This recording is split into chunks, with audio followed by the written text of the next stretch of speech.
हाय students, last lecture मध्ये आपण ionic equilibrium हा चॅप्टर स्टार्ट केलेला होता आणि तुम्हाला याच्या रिलेटेड थिअरॉटिकल नोट्स दिल्या होत्या की ज्याच्यामध्ये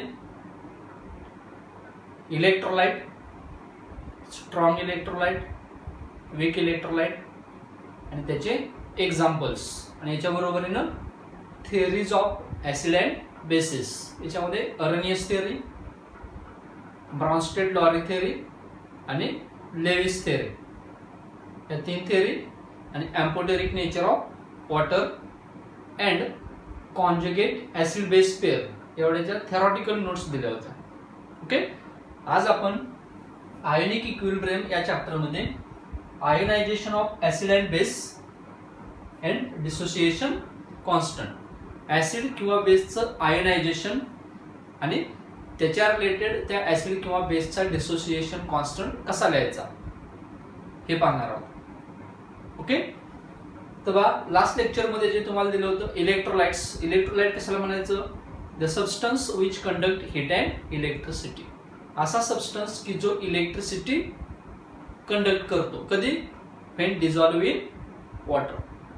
एखादा सबस्टन्स वॉटर मध्ये डिझॉल्व केल्यानंतर तो जर इलेक्ट्रिसिटी कंडक्ट करत असेल तर त्या सबस्टन्सला इलेक्ट्रोलाइट म्हटलं जातं. ओके, इलेक्ट्रोलाइटचे दोन टाइप्स आहेत, एक स्ट्रॉंग इलेक्ट्रोलाइट आणि एक weak electrolyte.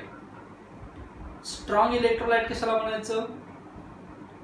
The substance which dissociate completely in aqueous solution are called as strong electrolyte. म्हणजे असा सबस्टन्स की जो वॉटर मध्ये डिझॉल्व केल्यानंतर 100% डिसोसिएट होतो. डिसोसिएट होतो म्हणजे आयोनाइज होतो. आयोनाइज होतो म्हणजे त्या सबस्टन्सचं आयन मध्ये कन्व्हर्जन होतं. For example NaCl. NaCl 10 gram घेतला. NaCl किती घेतला? 10 ग्रॅम घेतला आणि तो पाण्यामध्ये टाकला. कशामध्ये टाकला? पाण्यामध्ये टाकला. तर याचं कन्व्हर्जन कशामध्ये होतं? Na plus plus Cl minus aqueous. Okay, NaCl किती घेतला? 10 ग्रॅम घेतला. ओके, आणि पाण्यामध्ये गेल्याबरोबर तो 10च्या 10 ग्रॅम काय झाला? आयोनाइज झाला. म्हणजे याच्यापासून Na प्लस किती तयार झाले? 10 ग्रॅम आणि Cl मायनस किती तयार झाले? 10 ग्रॅम. लक्षात? म्हणजे जेवढा घेतला होता तेवढा टोटलच्या टोटल पाण्यामध्ये काय झाला? डिसोसिएट झाला, आयोनाइज झाला. याला म्हणायचं स्ट्रॉंग इलेक्ट्रोलाइट. स्ट्रॉंग इलेक्ट्रोलाइट कशाला म्हणायचं? The substance which dissociate completely और ionise completely in aqueous solution called as strong electrolyte. Strong इलेक्ट्रोलाइटचे एक्झाम्पल कोणते? All strong acids, all strong bases and all types of salt. Okay, आणि strong इलेक्ट्रोलाइटचं जे ionisation आहे हे कशाने दाखवायचं? या टाइपच्या एरोनं दाखवायचं, ज्याला आपण सिंगल एरो म्हणतो. Single double headed arrow. Arrow एकच आहे पण हेड किती आहेत? 2 आहेत. किती हेड आहेत? 2. सिंगल डबल हेडेड एरोच्या साहाय्याने किंवा सिंगल एरोच्या साहाय्यानं स्ट्रॉंग इलेक्ट्रोलाइटचं आयोनायझेशन दाखवायचं. स्ट्रॉंग इलेक्ट्रोलाइटचे example all strong acid, all strong bases and all types of salt. मग ऑल स्ट्रॉंग ऍसिड कोणते? HCl, HNO3, H2SO4, HI, HBr. Okay, याच्या बरोबर HClO4. हे सर्व काय स्ट्रॉंग ऍसिड्स आहेत. स्ट्रॉंग बेसेस कोणते? NaOH, KOH, याच्यानंतर RbOH, CSOH. हे सर्व काय स्ट्रॉंग बेस आहेत. ओके, आणि सॉल्ट कोणते? ऍसिड आणि बेस एकत्र आला. फॉर एक्झाम्पल NaOH आणि HCl जर एकत्र आलं तरी बेसचा OH काढायचा आणि ऍसिडचा H काढायचा. सपोज हा NaOH स्ट्रॉंग बेस आणि हा HCl स्ट्रॉंग ऍसिड, याचा OH काढायचा आणि याचा H काढायचा, ऍसिडचा H आणि बेसचा OH काढायचा. याच्यापासून तयार होतो H2O, राहिला काय NaCl, हा NaCl सॉल्ट झाला. हे सॉल्ट पुन्हा झाला स्ट्रॉंग ऍसिड, स्ट्रॉंग बेस. याप्रमाणे तुम्ही स्ट्रॉंग ऍसिड शोधा, स्ट्रॉंग बेसेस शोधा आणि त्यांचे सॉल्ट तयार करा. ओके, तर याप्रमाणे स्ट्रॉंग इलेक्ट्रोलाइट कशाला म्हणायचं आणि स्ट्रॉंग इलेक्ट्रोलाइटचं डिसोसिएशन किंवा आयोनायझेशन कशाने दाखवायचं, सिंगल एरोच्या साहाय्याने दाखवायचं.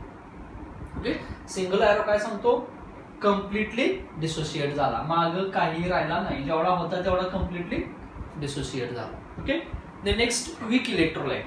वीक इलेक्ट्रोलाइट कशाला म्हणायचं,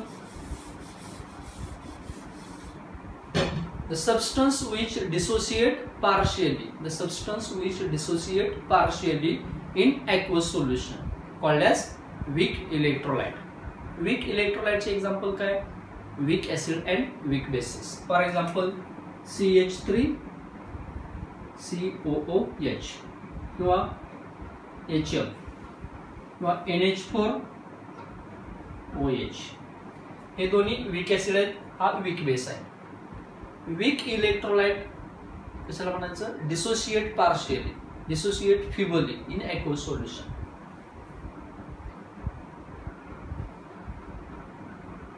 हा याचा आयोनायझेशन कसं दाखवले, दोन एरोने दाखवले, एक पुढे जाणारा एरो, एक मागे येणारा arrow. Double single headed arrow, arrow दोन आहे डबल, पण हेड कसं आहे सिंगल, एकच हेड आहे.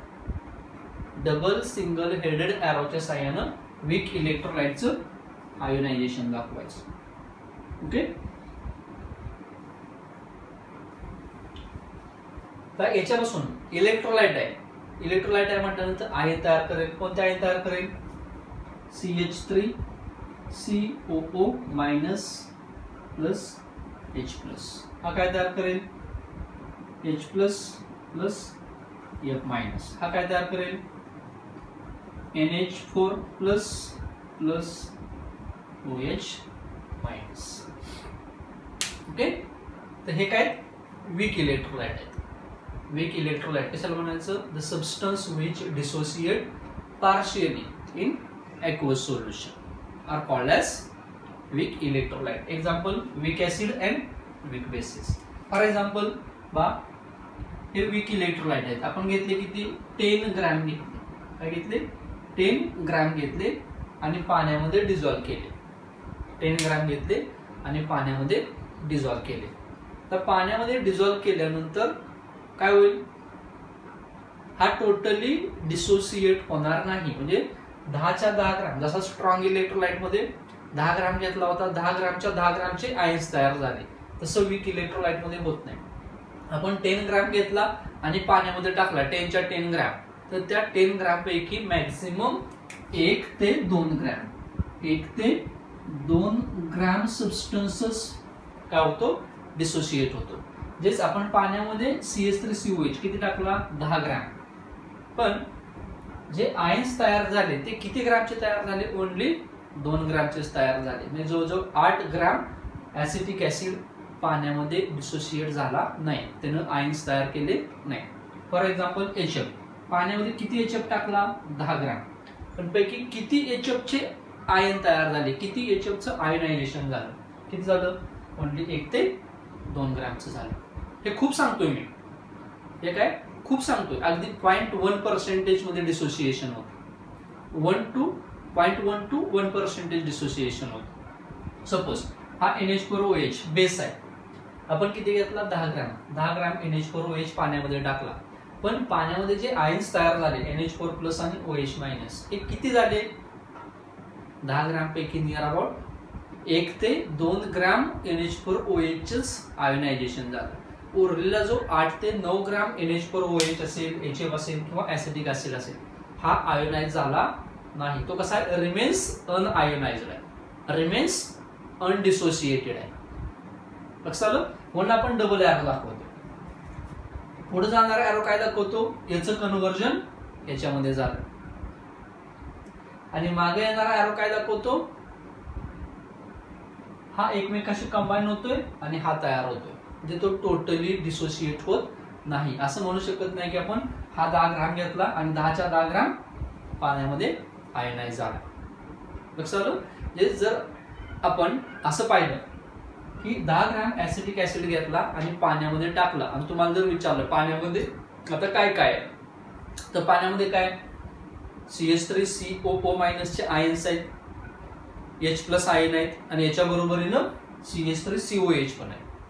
याच्यापासून तयार झालेले हे आयन्स आहेत आणि याच्या बरोबरीनं जो ऍसिटिक ऍसिड डिझॉल्व्ह झालेला नाही तो पण पाण्यामध्ये आहे. पण strong electrolyte, strong acid, strong base आणि सॉल्टच्या बाबतीत जर आपण पाहिलं 10 ग्रॅम स्ट्रॉंग इलेक्ट्रोलाइट घेतला फॉर एक्झाम्पल NaCl आणि पाण्यामध्ये टाकला, जर तुम्हाला विचारलं आता पाण्यामध्ये काय काय, तर सिंपल आहे काय 10 ग्रॅम Na+ आणि 10 ग्रॅम Cl-. इथं NaCl पाण्यामध्ये शिल्लक राहत नाही कारण तो कम्प्लिटली डिसोसिएट होतो. जो कम्प्लीट डिसोसिएट होतो तो सिंगल एरोच्या साहाय्याने दाखवायचा, त्याला स्ट्रॉंग इलेक्ट्रोलाइट म्हणायचं. जो कम्प्लीट डिसोसिएट होत नाही, पार्शियल डिसोसिएट होतो पाण्यामध्ये त्याच्या आयन्सच्या बरोबरीनं राहतो, त्याला म्हणायचं weak electrolyte.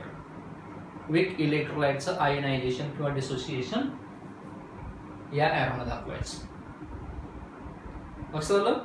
Strong electrolyte and weak electrolyte. Weak electrolyte मध्ये एक्झाम्पल कोण आहेत, weak acid and weak bases. Weak acid कोणते, ऍसिटिक ऍसिड असेल, फॉर्मिक ऍसिड असेल, कार्बोनिक ऍसिड असेल, त्याच्यानंतर H2S असेल. ओके, याच्या बरोबरीने आणखी कोणते ऍसिड असतील, खूप सारे असे ऍसिड आहेत. HCl असेल, हायड्रोजन सायनाइड, हे सर्व काय असतील, वीक ऍसिड असतील. वीक बेस कोणते, NH4OH अमोनियम हायड्रॉक्साइड असेल, याच्याबरोबर BeOH2 बेरिलियम हायड्रॉक्साइड असेल, याच्याबरोबर PbOH2 लीड हायड्रॉक्साइड असेल, FeOH2. ओके, याच्यानंतर अमोनिया, हे सर्व काय वीक बेसेस आहेत. तर तुम्ही एक लिस्ट काढायची आहे रेफरन्स म्हणून. Strong acid, strong bases, weak acid, weak bases. Strong acid strong base बरोबर कंबाईन करायचा, याच्यापासून सॉल्ट जो तयार होईल तो स्ट्रॉंग ऍसिड स्ट्रॉंग बेसचा. स्ट्रॉंग ऍसिड वीक बेसचा सॉल्ट तयार करायचा, वीक ऍसिड स्ट्रॉंग बेसचा आणि वीक ऍसिड वीक बेसचा. असे 4 टाईपचे ऍसिड आणि बेसिस काढा आणि त्यांचे सॉल्ट तयार करा, कारण ते आपल्याला पुढच्या लेक्चरमध्ये पाहिजे. ओके, तर याप्रमाणे स्ट्रॉंग इलेक्ट्रोलाइट आणि वीक इलेक्ट्रोलाइट कशाला म्हणायचं, त्यांचे एक्झाम्पल्स काय हे आपण पाहिजे. आता आपण मेन पॉइंट वर येऊ, ionization of acid and base. Okay, बघा आपण एक कोणताही ऍसिड किंवा बेस घेतला, फॉर एक्झाम्पल मी हा ऍसिड घेतला, याप्रमाणे घेतला कोणता HNO3.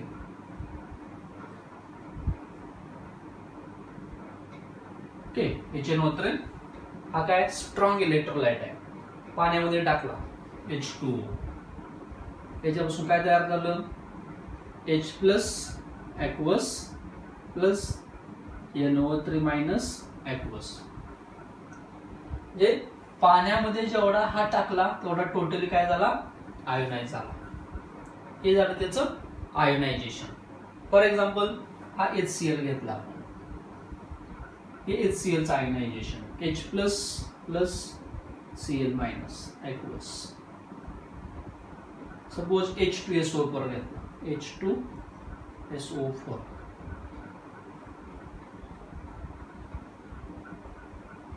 काय तयार होईल, twice H+ aqueous plus SO4 2- aqueous. तर याप्रमाणे काय झाले, आयोनायझेशन आहे. याच्याकडे एक हायड्रोजन आहे, हा मोनोप्रोटिक ऍसिड आहे. मोनो मीन्स 1, एकच H+ आयन देणार, याला म्हणायचं मोनोप्रोटिक. हा एक H+ आयन देतो मोनोप्रोटिक, हा 2 H+ आयन देतो डायप्रोटिक. लक्षात आलं, हे झालं याचं आयोनायझेशन. फॉर एक्झाम्पल एखादा बेस घेतला आपण, NaOH घेतला, NaOH पाण्यामध्ये टाकला. ओके, H2O काय तयार करेल, Na+ aqueous plus OH- aqueous. Okay, then next KOH घेतला आपण, हा KOH पाण्यामध्ये टाकला, काय तयार करेल, K+ प्लस OH-. ओके, बा त्या दोघांनी एक H+ आयन तयार केला, एक प्रोटॉन तयार केला, म्हणून याला मोनोप्रोटिक ऍसिड म्हणायचं. हा एक H+ एका OH ला न्यूट्रलाइज करतो, म्हणून याला मोनोबेसिक ऍसिड म्हणायचं. एका बेसला न्यूट्रलाइज करणार म्हणून याला मोनोबेसिक ऍसिड म्हणायचं. याला डायबेसिक ऍसिड म्हणायचं. यांच्याकडे एकच OH आहे, एका H ला न्यूट्रलाइज करतात, म्हणजे एका ऍसिडला न्यूट्रलाइज करतात, म्हणून यांना मोनो ऍसिडिक बेस म्हणायचं. लक्षात आलं? याप्रमाणे हे आयोनायझेशन आहे, आयोनायझेशन ऑफ ऍसिड, आणि हे आयोनायझेशन ऑफ बेस. ओके, आता याचा डिसोसिएशन कॉन्स्टंट कसा लिहायचा? याचा डिसोसिएशन कॉन्स्टंट कसा लिहायचा? डिसोसिएशन कॉन्स्टंट K न लिहायचा, K न दाखवायचा. डिसोसिएशन कॉन्स्टंट कशाने दाखवायचा? K न. जर आपण ऍसिड साठी लिहित असेल तर इथं लिहायचं A, तो होईल Ka. ऍसिड साठी Ka. डिसोसिएशन कॉन्स्टंट हा काय असतो?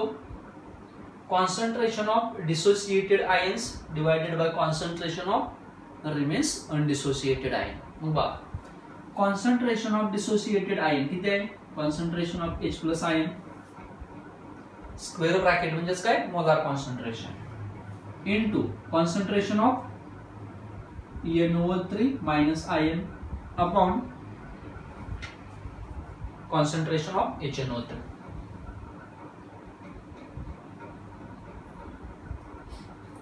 ओके, जे स्ट्रॉंग इलेक्ट्रोलाइटच्या बाबतीत हा कम्प्लिटली डिसोसिएट झाला, याची व्हॅल्यू काहीतरी, पण हा काहीच शिल्लक राहिला नाही, हा काहीच शिल्लक राहिलेला नाही.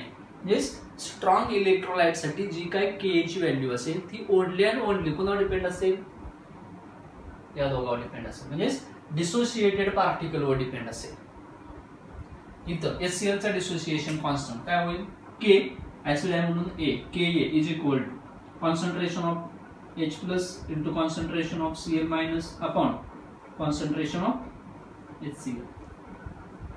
नेक्स्ट कॉन्स्टंट याच्यासाठी dissociation constant Ka is equal to concentration of H+ ion. H+ ion किती आहे? 2 raise to power 2 into concentration of SO4 2 minus ion divided by concentration of H2 SO4. NaOH साठी कसा होईल? NaOH साठी K, आता NaOH हा base आहे म्हणून Kb is equal to concentration of Na+ into concentration of OH minus upon concentration of NaOH. Similar याच्यासाठी Kb is equal to concentration of K+ into concentration of OH minus upon concentration of KOH. Okay, या सर्वांच्या बाबतीत यांचे ज्या value आहेत हे totally काय होतात? डिसोसिएट होतात. हे टोटली काय होतात? डिसोसिएट होतात. त्यामुळे ही जी व्हॅल्यू आहे ही व्हॅल्यू काय येते? व्हेरी स्मॉल येते. आणि जेवढी डिनॉमिनेटरची व्हॅल्यू व्हेरी स्मॉल असेल, काय सांगतोय बा आम्ही, जेवढी डिनॉमिनेटरची व्हॅल्यू न्यूमरेटरच्या ऐवजी काय डिनॉमिनेटर म्हणतोय, जेवढी मी डिनॉमिनेटरची व्हॅल्यू कमी असेल, कारण हा कम्प्लिटली डिसोसिएट झालाय. हा जर डिसोसिएट झाला असेल तर याचं कॉन्सन्ट्रेशन काय शिल्लक राहिले का? नाही. म्हणजेच ही व्हॅल्यू कशी असणार? अतिशय लहान असणार आहे. जेवढी ही व्हॅल्यू अतिशय लहान असेल तेवढा Ka किंवा Kb काय असेल? जास्त असेल. तेवढा Ka किंवा Kb काय असेल? जास्त असेल. म्हणून लक्षात ठेवा, स्ट्रॉंग इलेक्ट्रोलाइटचा मग तो स्ट्रॉंग ऍसिड असेल किंवा स्ट्रॉंग बेस असेल त्याचा Ka किंवा Kb हा व्हेरी हाय असतो. हा काय असतो? व्हेरी हाय असतो. कसं आलं? याप्रमाणे ionization of acid and bases, ज्याच्यामध्ये आपण स्ट्रॉंग ऍसिड आणि हे स्ट्रॉंग बेस पाहिले. हा डिसोसिएशन कॉन्स्टंट ऍसिड साठी म्हणून Ka काय? डिसोसिएशन कॉन्स्टंट ऑफ ऍसिड, आणि हा Kb dissociation constant of base. लक्षात आलं? तर याप्रमाणे लिहायचं आहे. ओके, आता आपण वीक ऍसिड आणि वीक बेस साठी पाहू. वीक ऍसिड आणि वीक बेस साठी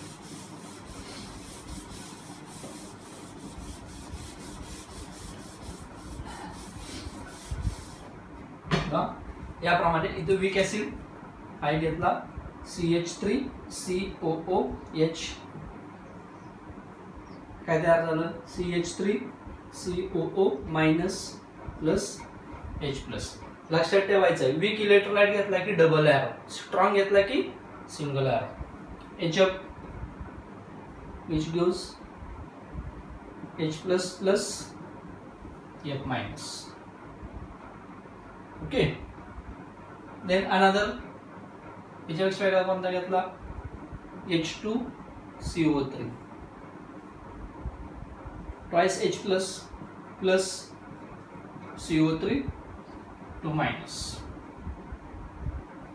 याच्यापेक्षा वेगळा घेतला कोणता फॉर एक्झाम्पल H3PO4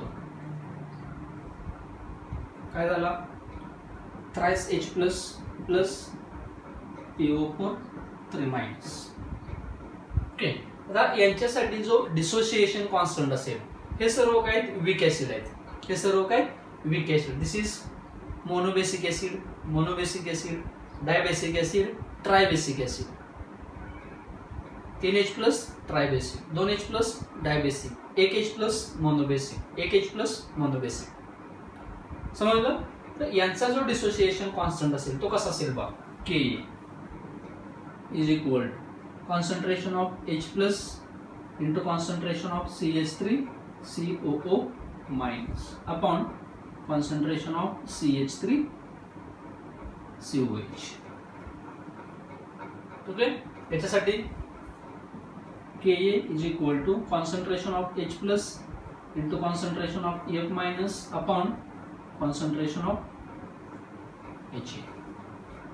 Next, याच्यासाठी Ka is equal to concentration of H plus किती आहे 2 म्हणून raised to power 2 into concentration of CO3 2 minus upon concentration of H2CO3.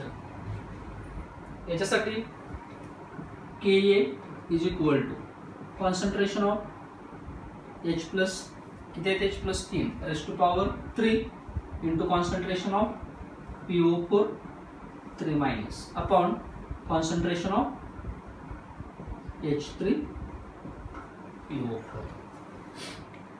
Okay. आता बघा हे वीक ऍसिड आहेत. हे सर्व काय वीक ऍसिड आहेत. वीक ऍसिड म्हटल्यानंतर हा आपण जेवढा डिझॉल्व करतो त्याच्यापैकी अतिशय थोडा डिसोसिएट होतो, आणि मॅक्झिमम सबस्टन्स हा कसा असतो रिमेन्स अनडिसोसिएटेड. सपोज आपण हा घेतला 10 किती 10 ग्रॅम. डिसोसिएट किती झाला 2 ग्रॅम हा CH3COH आहे. याच्यापासून CH3COO मायनस आयन कितीचे झाले 2 ग्रॅमचे तयार झाले आणि 2 ग्रॅम H प्लस आयन. म्हणजे किती ऍसिटिक ऍसिड डिसोसिएट झाला 2 ग्रॅम ऍसिटिक ऍसिड डिझॉल्व झाला त्याच्या आयन्स मध्ये. शिल्लक किती राहिला 8 ग्रॅम शिल्लक राहिला. लक्षात.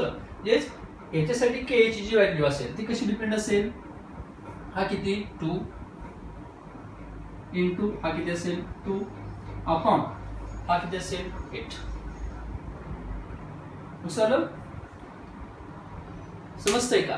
जेवढा ऍसिड वीक असेल तेवढी ही व्हॅल्यू डिनॉमिनेटरची व्हॅल्यू काय असेल जास्त असेल. जेवढा ऍसिड वीक असेल तेवढी डिनॉमिनेटरची व्हॅल्यू काय असेल जास्त असेल, आणि जेवढा डिनॉमिनेटर मोठा तेवढा Ka कमी असेल. लक्षात. स्ट्रॉंग ऍसिडसाठी Ka ची व्हॅल्यू अतिशय जास्त असते. वीक ऍसिड साठी Ka ची व्हॅल्यू अतिशय कमी असते. का? कारण स्ट्रॉंग ऍसिड कम्प्लिटली डिसोसिएट होतो त्यामुळे डिनॉमिनेटरची व्हॅल्यू कमी असते, आणि वीक ऍसिड पार्शियली डिसोसिएट होतो त्यामुळे डिनॉमिनेटरची व्हॅल्यू मोठी असते, आणि म्हणून स्ट्रॉंग ऍसिड साठी Ka मोठा असतो आणि वीक ऍसिड साठी Ka स्मॉल असतो. तसंच स्ट्रॉंग बेस आणि वीक बेस साठी. ओके. तर वीक बेस कोणता फॉर एक्झाम्पल NH4OH आयोनायझेशन झालं काय तयार झाला NH4 प्लस OH मायनस.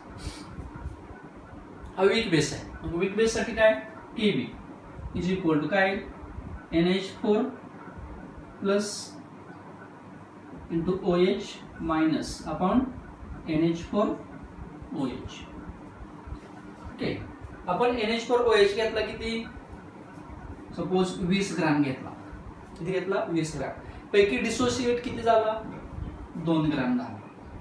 किती झाला 2 ग्रॅम. मग 20 पैकी 2 ग्रॅम डिसोसिएट झाला, राहिला किती 18 ग्रॅम. म्हणजे काय Kb इज इक्वल टू किती 2 इंटू 2 अपॉन 18. लक्षात आलं. इलेक्ट्रोलाइट वीक आहे. वीक इलेक्ट्रोलाइट सहजासहजी डिसोसिएट होत नाही. डिसोसिएट होणं वेगळं आणि डिझॉल्व्ह होणं वेगळं. डिझॉल्व्ह होणं म्हणजे विरघळणं आणि डिसोसिएट होणं म्हणजे सेपरेशन होणं, आयन वेगवेगळे होणं. Dissolution is not equal to dissociation. Dissolution वेगळी प्रोसेस आहे, डिसोसिएशन किंवा आयोनायझेशन वेगळी प्रोसेस आहे. समजतंय. तर याप्रमाणे ionization of acid and base हे त्यांचं आयोनायझेशन आणि त्यांचे डिसोसिएशन कॉन्स्टंट. हे वीक बेसच्या बाबतीत हे त्याचं आयोनायझेशन हा त्याचा डिसोसिएशन कॉन्स्टंट. लक्षात ठेवा स्ट्रॉंग ऍसिड आणि स्ट्रॉंग बेसचा डिसोसिएशन कॉन्स्टंट हा खूप मोठा असतो आणि वीक ऍसिड आणि वीक बेसचा डिसोसिएशन कॉन्स्टंट हा खूप छोटा असतो. जेवढी डिसोसिएशन कॉन्स्टंटची व्हॅल्यू जास्त तेवढा तो स्ट्रॉंग, जेवढा डिसोसिएशन कॉन्स्टंट कमी तेवढा तो वीक. ओके. नेक्स्ट पॉइंट आहे Ostwald dilution law for weak acid and weak base. नवीन सिलेबस मध्ये आलेला पॉइंट आहे, अतिशय महत्वाचा पॉइंट आहे. याच्यावर 3 मार्क्स साठी क्वेश्चन पडू शकतो थिअरी मध्ये.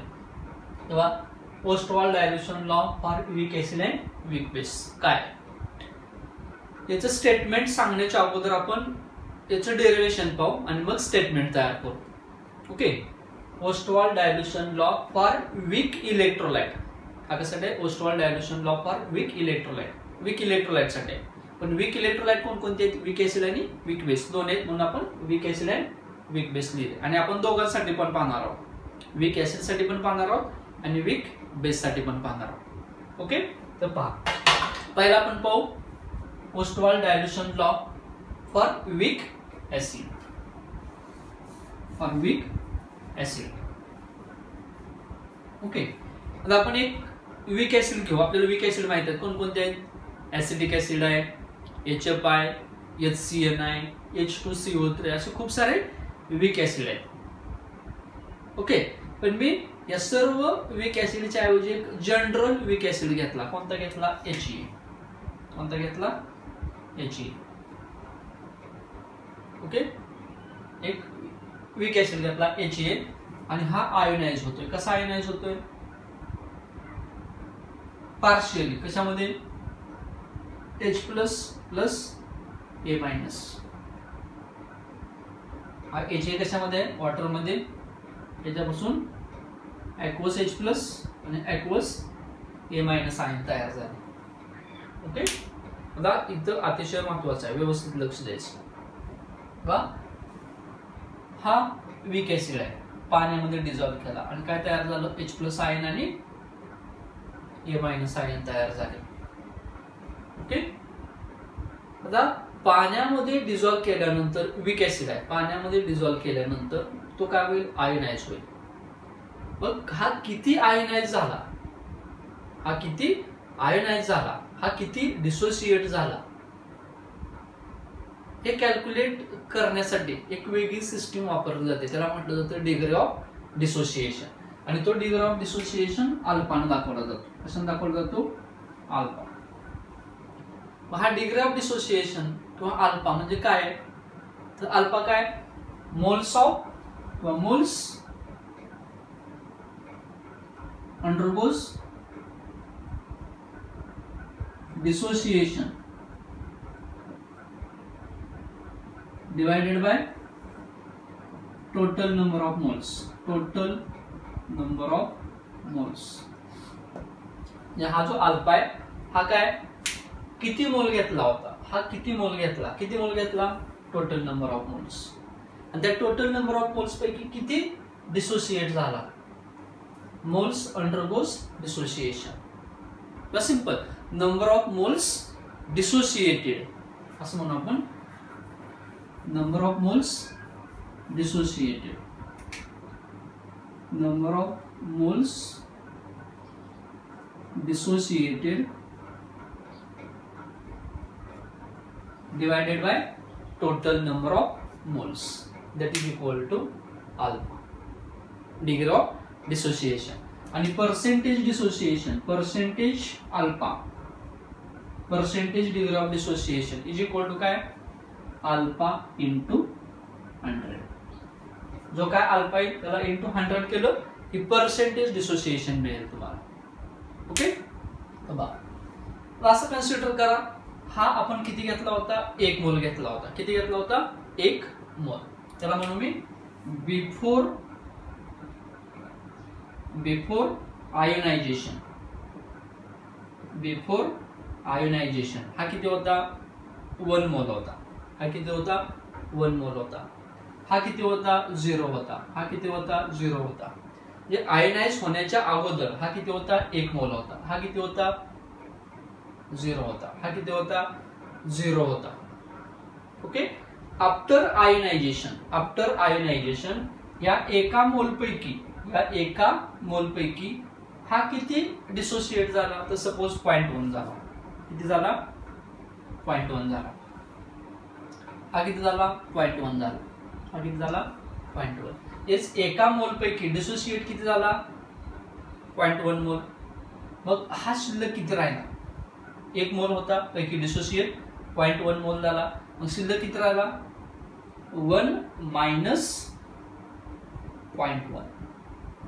जेवढा होता त्यातून डिसोसिएट जो झाला तो सोडून दिला, तेवढा काय राहिला, रिमेन्स अनडिसोसिएटेड. म्हणजे रिमेन्स अनडिसोसिएटेड किती, 1 मायनस 0.1. कधी, ऍट इक्विलिब्रियम. ओके, आता मी हे जे लिहिलं हे 1.1च्या रूपात लिहिलं, त्यात आम्ही कॉन्सन्ट्रेशनच्या रूपात लिहिणार आहे. ते कशा रूपात लिहिणार आहे, कॉन्सन्ट्रेशनच्या रूपात लिहिणार आहे. ओके, कशा रूपात लिहिणार आहे, कॉन्सन्ट्रेशनच्या रूपात. कसं लिहिणार आहे बघा,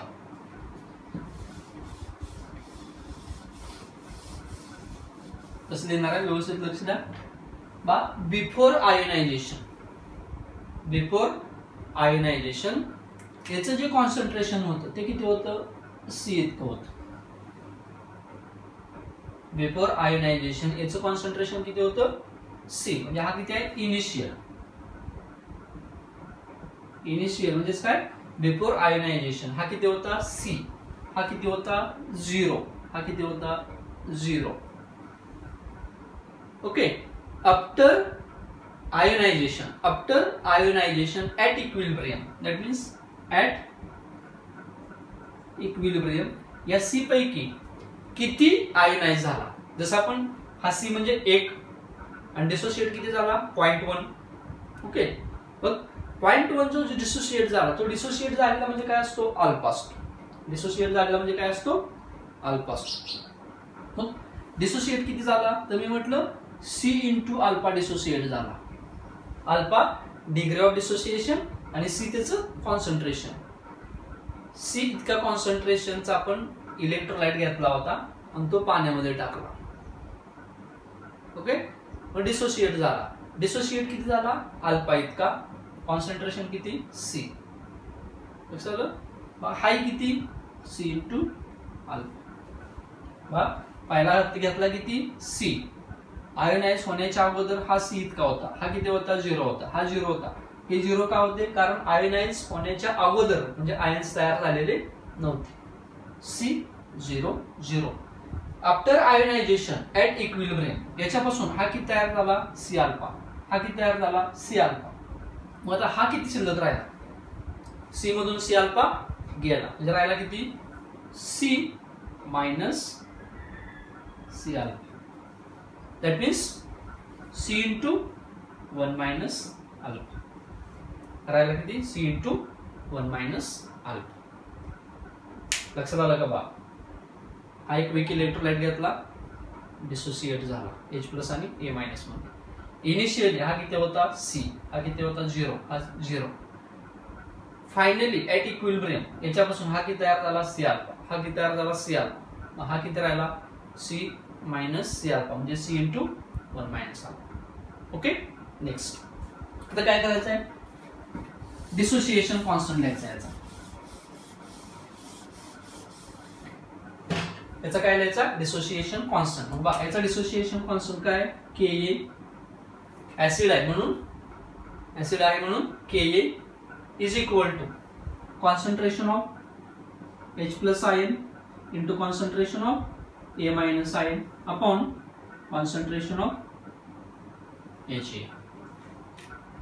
याचा डिसोसिएशन कॉन्स्टंट काय, concentration of H plus ion into concentration of A minus upon concentration of HA. Okay. तर कॉन्सन्ट्रेशन ऑफ H प्लस आयनची व्हॅल्यू किती आहे C alpha. This Ka is equal काय होईल C alpha into concentration of A minus ion into C alpha upon concentration of HA, C into 1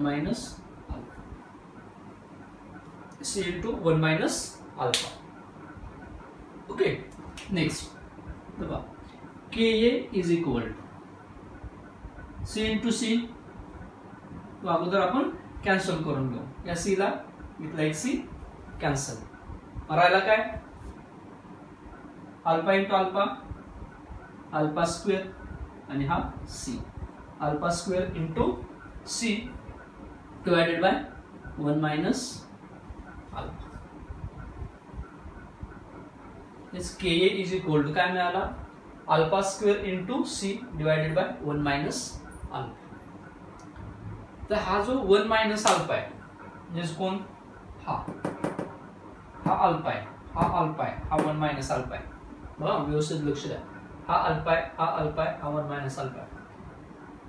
याचं dissociation alpha, याचं dissociation 1 minus alpha. हा आपण घेतला होता किती 10 ग्रॅम. डिसोसिएट किती झाला 1 शिल्लक किती राहिला 9. ओके. बाबा मी जे सांगतोय ते व्यवस्थित ऐकायचं. समुद्रामध्ये पाणी किती आहे, किती आहे अब्जावधी लिटर आहे. समुद्रामध्ये पाणी किती आहे, अब्जावधी लिटर आहे. हे आहे झालं. त्या अब्जावधी लिटर पैकी आपण बाजूला किती काढलं, सपोज 2 बकेट बाजूला काढले. अब्जावधी लिटर पाण्यापैकी आपण 2 बकेट समुद्रामधून भरून बाजूला काढले. याची व्हॅल्यू किती 2, याची व्हॅल्यू किती आहे 2, हा किती आहे 1 अब्ज. हे अब्जावधी आहे. त्यातून बाजूला किती काढलं 2, बाजूला किती काढलं 2.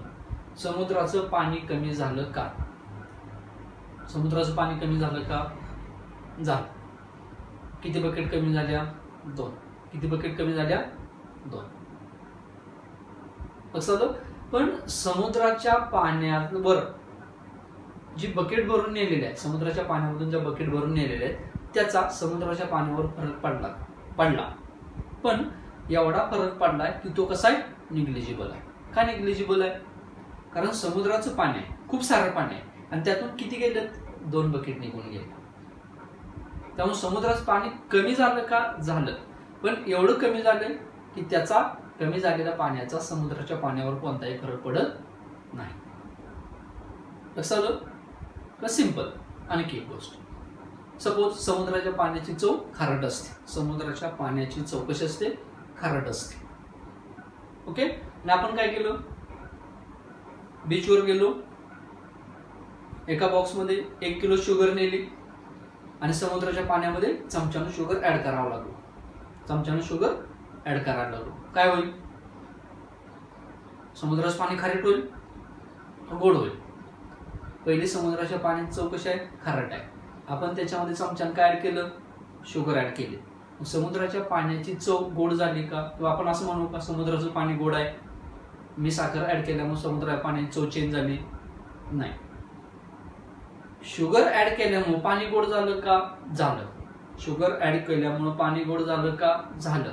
पण ऍड केलेल्या शुगरमुळे टोटल पाण्याची चव चेंज झाली का? टोटल पाण्याचं जे कॉन्सन्ट्रेशन आहे ते तुम्ही ऍड केलेल्या शुगरमुळे चेंज झालं का? नाही. कसं? कारण समुद्राचं पाणी किती आहे? खूप सारं आहे आणि त्याच्यामध्ये ऍड केलेलं शुगर किती आहे? अतिशय कमी प्रमाणात आहे. ओके. समुद्राचं पाणी किती आहे? खूप सारं आहे. त्यातून तुम्ही काढून दिलेलं बकेट किती आहे? अतिशय कमी आहे. कंपॅरेटिव्हली शुगर ऍड केलेली अतिशय स्मॉल आहे. कंपॅरेटिव्हली बकेट भरून नेलेलं पाणी अतिशय कमी आहे. समुद्राचं पाणी कमी होणार नाही. समुद्राच्या पाण्याची चव चेंज होणार नाही. अगदी तसंच इथे आहे. This is weak electrolyte. Dissociate partially. This is weak electrolyte. Dissociate partially. लक्षात आलं? पण डिसोसिएशन जर पार्शियल असेल तर अल्फाची व्हॅल्यू काय असेल? Very small. लक्षात आलं? सपोज सी ची व्हॅल्यू आहे 1. सी ची व्हॅल्यू आहे 1 आणि तुम्हाला अल्फा म्हणजे डिग्री ऑफ डिसोसिएशन मिळाला किती? 1 × 10⁻⁶. डिसोसिएट किती झाला? 1 × 10⁻⁶. 1 च्या कंपॅरिझन मध्ये 10⁻⁶ ही व्हॅल्यू कशी आहे? अतिशय कमी आहे. 1 च्या कंपॅरिझन मध्ये 10⁻⁶ ही व्हॅल्यू कशी आहे? अतिशय कमी आहे. चलो मग हा किती राहिला? हा 1 आहे. हा 1 × 10⁻⁶ आहे. मग हा किती राहिला? 1 - 1 × 10⁻⁶. कसं आलं? एकामधून जर 0.00001 वजा केला तर जी व्हॅल्यू वरेल ती काय असेल? 9.9999 सॉरी 0.9999 याप्रमाणे असेल. कसं आलं? येस. HA डिसोसिएट झाला. HA डिसोसिएट झाला. किती डिसोसिएट झाला? अतिशय कमी प्रमाणात. अतिशय कमी प्रमाणात. मग अल्फाची व्हॅल्यू काय असेल? अतिशय कमी असेल. मग अल्फाची व्हॅल्यू जर अतिशय कमी असेल तर 1 - अल्फा काय असेल? नियरली इक्वल टू 1 असेल. काय असेल? Nearly equal to 1. Ka is equal to alpha square into C upon 1 minus alpha. But 1 minus alpha corresponds to 1. 1 minus alpha corresponds to 1. Why? Because कारण काय? Alpha is very small. Alpha is very small. Alpha हा अतिशय small असल्यामुळे 1 - alpha हा कसा आहे? Corresponds to 1 आहे. लक्षात आलं? K is equal to alpha square into C upon 1 - alpha. But 1 - alpha corresponds to 1. But 1 - alpha corresponds to 1 because alpha is very small. Therefore 1 - alpha corresponds to 1. Therefore alpha is neglected. Alpha very small है. Alpha is very small. Therefore alpha is neglected. Therefore 1 minus alpha is equal to 1. And he value जर 1 असेल तर K is equal to काय? Therefore Ka is equal to. Therefore Ka is equal to काय मिळेल? Alpha square into C. Therefore Ka is equal to alpha square into C because 1 minus alpha corresponds to 1. Ka is equal to alpha square into C असेल तर alpha is equal to काय असेल? alpha is equal to काय असेल? काय असेल? Route घ्यायचा आहे. हे कसा रूट घेणार? हा घेतला अल्फा. अल्फा स्क्वेअरचा रूट अल्फा. याचा रूट रूट ऑफ सी. याचा रूट ऑफ के. येस. हा अल्फा स्क्वेअर इकडे घेतला. हा झाला K upon C. Alpha square is equal to K upon C. Therefore alpha is equal to आता क्या रूट काय होईल? Under root K upon C. Alpha is equal to काय आला? Alpha is equal to root under root K upon C. But C is equal to 1 upon V.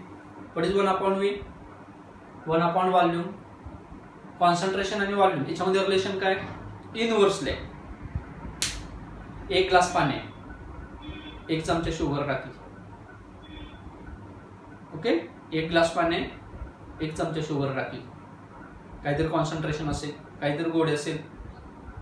1 glass पाणी, त्याच्यामध्ये आणखी 1 glass पाणी ऍड केलं, चव काय होईल? वाढेल का कमी होईल? कमी होईल. आणखी 1 ग्लास पाणी होतं, चव काय होईल? आणखी कमी होईल. म्हणजे जेवढा व्हॉल्यूम वाढेल तेवढं कॉन्सन्ट्रेशन कमी होईल. म्हणजे कॉन्सन्ट्रेशन आणि व्हॉल्यूम एकमेकांना कसे असतील? इनव्हर्सली प्रोपोर्शनल असतील.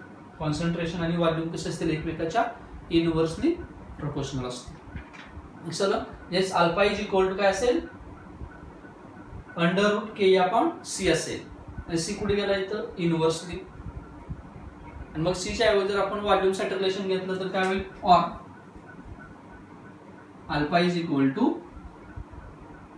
Under root K into V.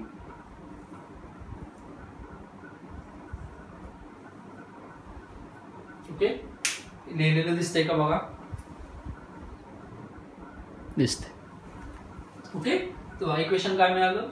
Alpha is equal to under root K upon C किंवा alpha is equal to under root K into V.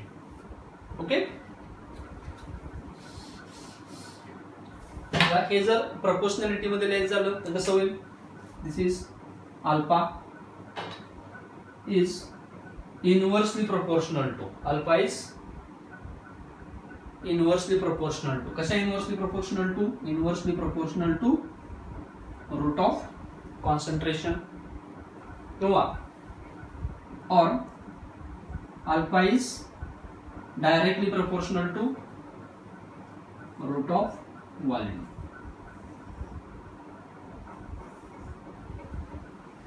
हेच तुमचा जो Ostwald dilution law for weak acid असेल त्याचं statement काय असेल?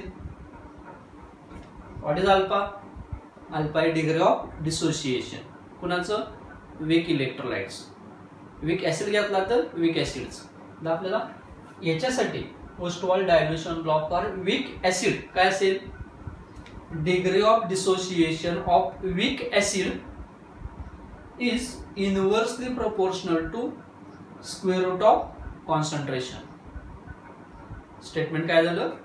Degree of dissociation of weak acid is inversely proportional to square root of concentration किंवा degree of dissociation of weak acid is directly proportional to square root of volume. झालं statement काय होईल? Ostwald dilution law for weak ऍसिडचं statement काय असेल? Degree of dissociation of weak acid is inversely proportional to square root of concentration और directly proportional to square root of volume. This is the statement of Ostwald dilution law for weak acid. Weak base साठी काय change करायचा? Degree of dissociation of weak base is directly proportional to square root of volume और inversely proportional to square root of concentration. फक्त ऍसिडच्या ऐवजी base करायचं, बाकी as it is. Okay, तर याप्रमाणे तुम्हाला Ostwald dilution law for weak acid समजत असेल. पहिल्यांदा स्टेटमेंट द्या किंवा पहिल्यांदा हे चालू करा, कसंही जावं. माझ्या मते पहिल्यांदा याप्रमाणे जावं. फक्त काय म्हणा? हेडिंग टाका आणि खाली म्हणा late us consider HA is weak acid and undergoes partial dissociation given as याप्रमाणे दाखवा. Initial C00 at equilibrium C alpha हा C minus C alpha that means C into 1 minus alpha. इथपर्यंत या. ओके, हे झालं की पुढे म्हणा but K is equal to याप्रमाणे लिहा. मग H प्लस A मायनस आणि HA च्या व्हॅल्यू पुटअप करा. C ला C cancel, K is equal to alpha square into C upon 1 minus alpha. Okay, पुढे म्हणा but 1 minus alpha corresponds to 1 because alpha is very small. Alpha is very small therefore alpha is neglected. Alpha जर negligible असेल तर काय आला? 1 minus alpha is equal to 1. म्हणजेच k is equal to alpha square into c. That means alpha square is equal to k upon c. दोन्ही बाजूचा root घ्या. Alpha is equal to under root K upon C. Okay. Yes, alpha is equal to याच्यानुसार statement मिळेल. काय मिळेल? Alpha is equal to root of K upon C किंवा alpha is equal to root under root K into V. आणि याच्यानुसार मग हा dissociation constant आणि इक्वल टू साइन काढून टाका. प्रोपोर्शनलिटी साइन येईल.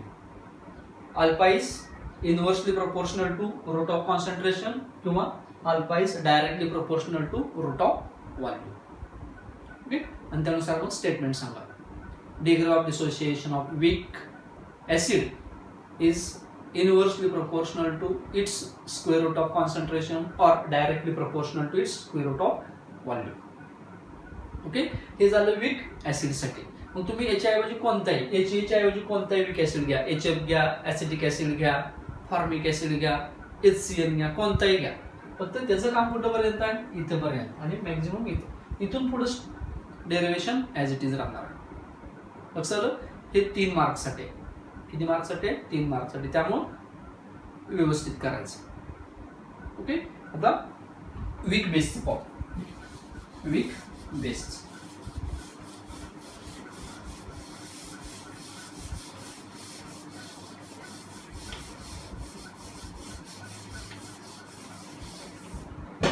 वीक ऍसिडचं जर समजलं असेल तर वीक बेस अतिशय इझी आहे. काय तुम्ही लिहिताना वेगवेगळे हेडिंग टाकून लिहायचं आहे. ओके. पहिलं वीक ऍसिड साठी झालं. आता वीक बेस साठी let us consider weak base BOH. मी वीक बेस कोणता घेतलाय? BOH घेतलाय. Undergoes partial dissociation and gives B plus OH minus. Initially, this is concentration of this is C. This is 0. This is 0. At equilibrium, this is C alpha. This is C alpha. This is C into 1 minus alpha. Okay. हे base साठी घेतोय आपण. Base कोणता घेतलाय? BOH. Acid कोणता होता? HA. ओके. पुढे but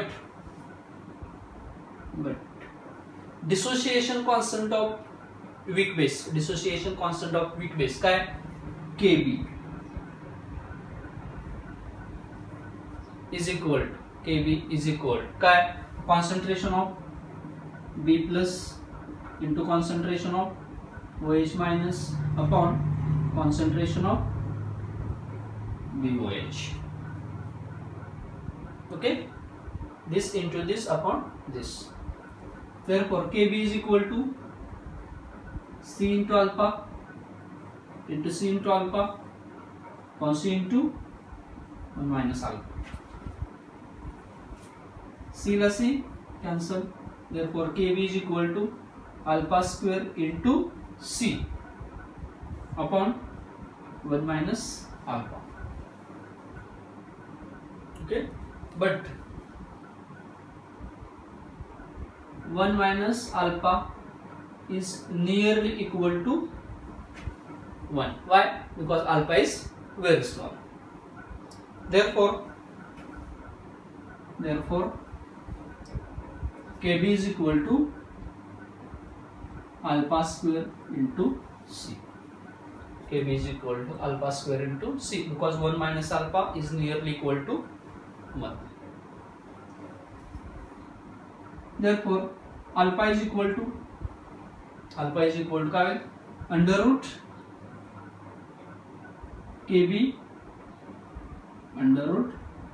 KB upon C. But C is equal to 1 by V. Therefore alpha is equal to under root KB into V.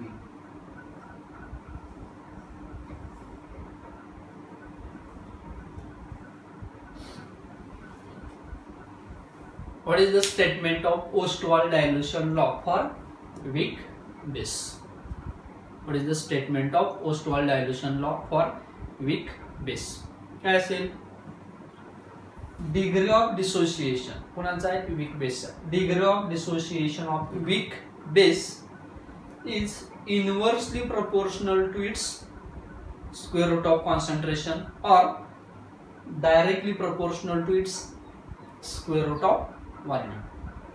लक्षात आलं? चेंज काय?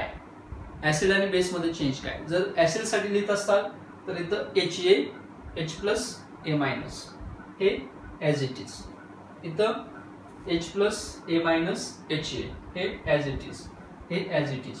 फक्त KB च्या ऐवजी काय असणार आहे? ऍसिड साठी Ka एवढा चेंज करायचा आहे. ऍसिड साठी Ka, बेस साठी Kb. ओके. स्टेटमेंट मध्ये फक्त ऍसिड आणि बेस असा वेगवेगळा उल्लेख असेल. ओके. आणि Ostwald dilution law for weak electrolyte, आता वीक ऍसिड असेल किंवा वीक बेस असेल. वीक इलेक्ट्रोलाइट साठी काय असेल? Degree of dissociation of weak electrolyte is inversely proportional to its square root of concentration और directly proportional to its square root of volume. Okay. तर याप्रमाणे Ostwald dilution law for weak base. मग तुम्ही weak base घ्या कोणता? NH4OH घ्या, NH4OH घ्या. NH4OH चं आयोनायझेशन दाखवा. NH4 प्लस OH मायनस हे ॲज इट इज असेल.